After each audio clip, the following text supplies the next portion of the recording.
Hello दोस्तों, आज दिनांक 4 अक्टूबर 2024, दिन शुक्रवार, अश्विन मास शुक्ल पक्ष द्वितीया। आज ही के दिन विश्व पशु कल्याण दिवस मनाया जाता है। साथ ही हमारे देश में आज ही के दिन राष्ट्रीय अखंडता दिवस भी मनाया जाता है। अब खबरें विस्तार से। अयोध्या में राम मंदिर के शिखर का निर्माण गुरुवार 3 अक्टूबर से शुरू हो गया। यह 120 दिन लगभग 4 महीने में बनकर तैयार होगा। इसके बाद मंदिर की कुल ऊंचाई 161 फीट हो जाएगी। शिखर में सबसे ऊपर धर्म ध्वजा होगी। इसकी ऊंचाई 44 फीट होगी। हरियाणा विधानसभा चुनाव के बीच खट्टर के गांव के लोग बोले, यहां बीजेपी नहीं जीतेगी। सीएम रहकर पीने का पानी तक नहीं दे पाए। जमीनें जाने से भी किसान नाराज हैं। हरियाणा विधानसभा चुनाव के बीच भाजपा नेता और पूर्व सांसद अशोक तंवर गुरुवार 3 अक्टूबर को कांग्रेस में शामिल हो गए। कांग्रेस की महेंद्रगढ़ रैली में राहुल गांधी ने उन्हें पार्टी ज्वाइन कराई। इस दौरान पूर्व सीएम भूपेंद्र हुड्डा भी मौजूद रहे। तंवर ने 5 साल पहले कांग्रेस छोड़ी थी। इसके बाद टीएमसी और आप में भी रहे। हरियाणा के महेंद्रगढ़ जिला की अटेली विधानसभा से आम आदमी पार्टी के प्रत्याशी सुनील राव ने पार्टी छोड़ दी। चुनाव प्रचार के अंतिम दिन वे कांग्रेस पार्टी में शामिल हो गए। सुनील राव ने गुरुवार को महेंद्रगढ़ में कांग्रेस की रैली में नेता प्रतिपक्ष राहुल गांधी के सामने कांग्रेस पार्टी ज्वाइन की। कांग्रेस कैंडिडेट अनीता यादव सुनील राव को लेकर मंच पर पहुंची थी। हरियाणा कांग्रेस के मीडिया प्रभारी चांदवीर हुड्डा ने अंबाला सिटी विधानसभा सीट से भाजपा उम्मीदवार असीम गोयल पर दलित समाज के अपमान का आरोप लगाया है। उन्होंने कहा कि असीम गोयल ने सोशल मीडिया पर एक महिला नेता की ओर से दलित समाज को गालियां देने वाली वीडियो पोस्ट की। असीम गोयल ने इस महिला का नाम कांता हुड्डा और इसे कांग्रेस से जुड़ा बताया, जो सरासर झूठ है। भारत ने गुरुवार को अमेरिका की धार्मिक आजादी की रिपोर्ट को खारिज कर दिया है। भारत के विदेश मंत्रालय ने कहा कि धार्मिक मामलों पर बना अमेरिकी कमीशन निष्पक्ष संस्था नहीं है। यह भारत को लेकर गलत तथ्य पेश करके हमारी छवि खराब करना चाहता है। हम इनकी रिपोर्ट को खारिज करते हैं। सुप्रीम कोर्ट ने जेल मैनुअल से जातिगत भेदभाव बढ़ाने वाले नियमों को हटाने को कहा है। शीर्ष कोर्ट ने कुछ राज्यों को निर्देश दिए हैं कि जेल में जाति के आधार पर काम का बंटवारा न किया जाए। जेल में जातिगत आधार पर काम के बंटवारे को लेकर सुप्रीम कोर्ट में याचिका लगाई गई थी। साउथ के एक्टर नागार्जुन ने गुरुवार 3 अक्टूबर को तेलंगाना मिनिस्टर कोंडा सुरेखा के खिलाफ मानहानि का मुकदमा दर्ज कराया है। सुरेखा ने नागार्जुन के बेटे नागा चैतन्य और सामंथा रूथ प्रभु के तलाक पर बयान दिया था। मीडिया ने नागार्जुन से पूछा कि क्या वे कानूनी कार्रवाई पर विचार कर रहे हैं, तो उन्होंने कहा कि बिल्कुल 100%, हम इसे जाने नहीं दे सकते। इजराइल ने गुरुवार को दक्षिणी लेबनान में हिजबुल्लाह के एक फील्ड कमांडर को मार गिराया। इजरायली सेना यहां ग्राउंड ऑपरेशन चला रही है। इजरायली डिफेंस फोर्सेज ने बताया कि वायुसेना के साथ एक जॉइंट ऑपरेशन में एयर स्ट्राइक के दौरान हिजबुल्लाह कमांडर की मौत हुई है। वहीं लेबनान की तरफ से भी इजराइल पर 85 से ज्यादा रॉकेट दागे गए। यह हमला इजराइल के मेतुला इलाके में हुआ है। केंद्र सरकार ने गुरुवार को सुप्रीम कोर्ट में एक हल्फनामा दाखिल कर मैरिटल रेप को अपराध घोषित करने की मांग वाली याचिकाओं का विरोध किया है। केंद्र ने कहा कि मैरिटल रेप को अपराध घोषित करने की जरूरत नहीं है, क्योंकि इसके लिए कई अन्य सजाएं भारतीय कानून में मौजूद हैं। कोलकाता के आरजीकर कॉलेज में rape murder victim training doctor का स्टैचू लगाया गया है। फाइबर ग्लास के बने स्टैचू को क्राई ऑफ द आवर का नाम दिया गया है। इसमें एक महिला को दर्द से चीखते हुए दिखाया गया है।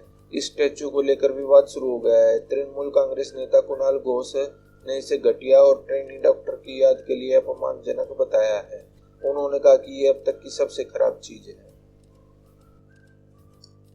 सुप्रीम कोर्ट ने गुरुवार को ईसा फाउंडेशन के खिलाफ पुलिस जांच के आदेश पर रोक लगा दी है।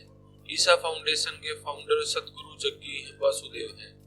फाउंडेशन के खिलाफ रिटायर्ड प्रोफेसर एस कामराज ने मद्रास हाई कोर्ट में याचिका लगाई थी। आरोप था कि आश्रम में उनकी बेटियों लता और गीता को बंधक बनाकर रखा गया है।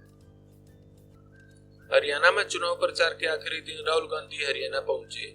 यहाँ उन्होंने महेंद्रगढ़ में जनसभा को संबोधित किया। जनसभा में राहुल ने कहा कि हरियाणा में बेरोजगारी है, इसके जिम्मेदार नरेंद्र मोदी हैं।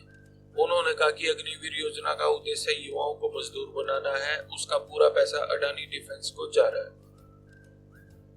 अभिनेता मिथुन चक्रवर्ती को दादा साहेब फाल्के अवार्ड से सम्मानित किया जाएगा। केंद्रीय मंत्री अश्विनी वैष्णव ने हाल ही में इस बात का ऐलान किया था। वहीं इस ऐलान के बाद बीजेपी नेता और फिल्म अभिनेत्री हेमा मालिनी की प्रतिक्रिया सामने आई है। उन्होंने कहा कि धर्मेंद्र को 10 से 15 वर्ष पहले ही ये पुरस्कार मिल जाना चाहिए था। मणिपुर में पहली बार नगा बहुल इलाके में किसी पुलिस स्टेशन पर हमला किया गया है। पुलिस स्टेशन असम राइफल शिविर से कुछ मीटर की दूरी पर है। उखरुल में दो गुटों के बीच झड़प के दौरान भीड़ में एक पुलिस थाने पर दावा बोल दिया और हथियार लूट लिए। दो समूहों के बीच हुई गोलीबारी में 3 लोगों की मौत हो गई और 20 लोग घायल हो गए। मुख्यमंत्री योगी आदित्यनाथ ने शनिवार को हरियाणा में भाजपा प्रत्याशियों के पक्ष में 4 जनसभा की।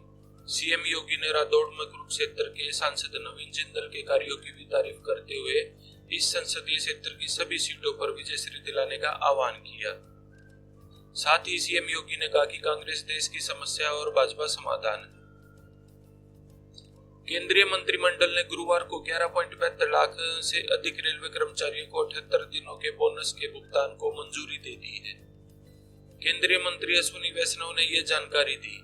केंद्रीय मंत्री अश्विनी वैष्णव ने कहा कि बोनस का भुगतान रेलवे के प्रदर्शन में सुधार की दिशा में काम करने के लिए रेलवे कर्मचारियों को प्रेरित करने हेतु एक प्रोत्साहन के रूप में कार्य करता है। उत्तर प्रदेश के अमेठी में एक दिल दहला देने वाली घटना घटी। बाइक सवार बदमाशों ने एक शिक्षक, उसकी पत्नी और 2 बच्चों की गोली मारकर हत्या कर दी। पुलिस ने जिले में नाकाबंदी कर बदमाशों की तलाश शुरू कर दी है। एसपी, एएसपी और बड़ी संख्या में पुलिस फोर्स घटनास्थल पर तैनात है। यह घटना बहुत ही दुखद और चौंकाने वाली है। डीटीसी बस में मार्शलों की नियुक्ति को लेकर प्रदर्शन कर रहे दिल्ली के मंत्री और आप नेता सौरभ भारद्वाज और अन्य आप नेताओं को पुलिस ने हिरासत में ले लिया। हालांकि बाद में उन्हें छोड़ दिया गया। गुरुवार को सौरभ भारद्वाज, इमरान हुसैन और मुकेश अहलावत के साथ आप के तमाम नेता एलजी सक्सेना से मुलाकात के लिए सिविल लाइन के पास चंदगीराम अखाड़े पर पहुंचे थे। झारखंड में गृह रक्षा वाहिनी में फर्जीवाड़े का मामला सामने आया है। रामपान नाम का एक फर्जी गृह रक्षक 14 साल से ड्यूटी कर रहा था। असली रामपान की मौत 2000 में ही हो चुकी थी। आरोपी जगमोहन सुवासी ने रामपान के नाम पर Aadhaar card, PAN card, passbook, driving licence आदि बनवा लिए थे। पूछताछ में उसने अपना अपराध स्वीकार कर लिया है। हिमाचल प्रदेश सरकार ने जनता को फ्री पानी देना बंद कर दिया है। अब लोगों को हर महीने 100 रुपए पानी का रेंट देना होगा। इसके साथ ही सीवरेज शुल्क और प्रति शौचालय 25 रुपए शुल्क भी देना होगा। यह शुल्क केवल उन क्षेत्रों में लागू होगा जहां सीवरेज की सुविधा है। सरकार के इस फैसले से लोगों की परेशानियां बढ़ गई हैं। उत्तर प्रदेश राज्य सड़क परिवहन निगम अपने बेड़े में 3108 नई बसें शामिल करने जा रहा है, जिसमें वोल्वो बसें भी शामिल हैं। पहली बार एक साथ इतनी बड़ी संख्या में बसें खरीदी जाएंगी। इनमें से 10 बसें लखनऊ को मिलेंगी। इसके अलावा महाकुंभ 2025 के लिए सेवानिवृत्त कर्मचारियों को सुविधा पर रखा जाएगा और डिपो कार्यशाला साहिबाबाद में इलेक्ट्रिक बसों के लिए चार्जिंग डिपो भी बनाया जाएगा। तो दोस्तों, आपको हमारी ये वीडियो कैसी लगी? अगर आपको हमारी ये वीडियो अच्छी लगी हो तो लाइक, शेयर और सब्सक्राइब करना ना भूलें। Thanks for watching.